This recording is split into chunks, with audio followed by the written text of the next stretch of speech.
हाँ तिलक के विध माई बहन लोग आवे नहीं सब कैसे कैसे प्लेट है हाय हाय संजीव बहू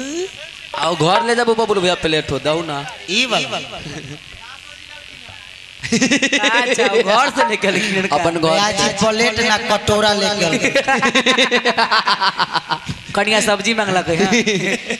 हे बबुआ हां कहे के कैसे कैसे कि माई है कहमा से आवेले लौंगा बनिया तो कहाँ से जफरा बनिया है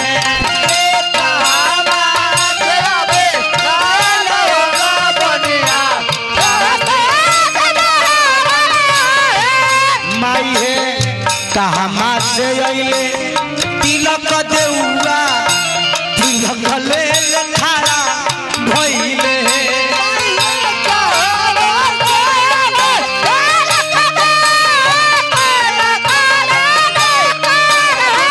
माई है पूरबे से आवेले लौंगा बनिया पश्चिम से जफरा बनिया है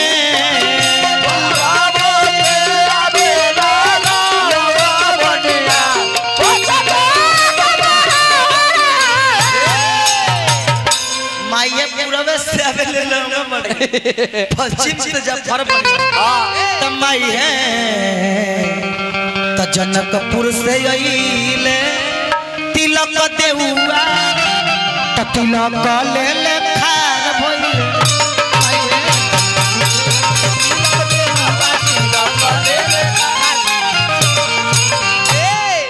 रंग बिरंग के तिलकहरू के स्वागत हां तो दुल्हा हमारा ठग लियो रे साले तिलक हरू तो तिलक चढ़ावेले लड़की के भैया भैया सोना चांदी अरे फल मिठाइया मिठाइया महान जी ये कला मंच है हां खेसारी भैया जिसको ससुर बनाते हैं हां फिल्म के माध्यम से उसको दूसरा फिल्म में बाप भी बनाना पड़ता है तो हमने के एक्टिंग के रोल में बनी तो तिलक चढ़ावेले अरे लड़की के भैया अरे सोना चांदी अरे फल मिठाइया तब बर्तन में लोटा थारी जोग दियो रे सारे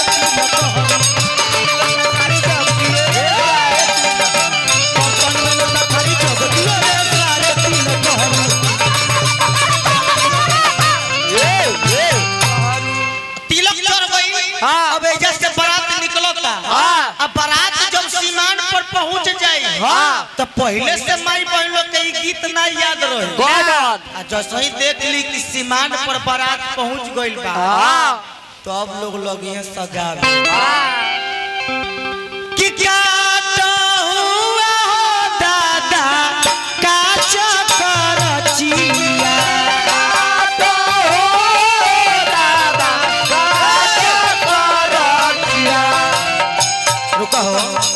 ये लोग के सिस्टम में लगे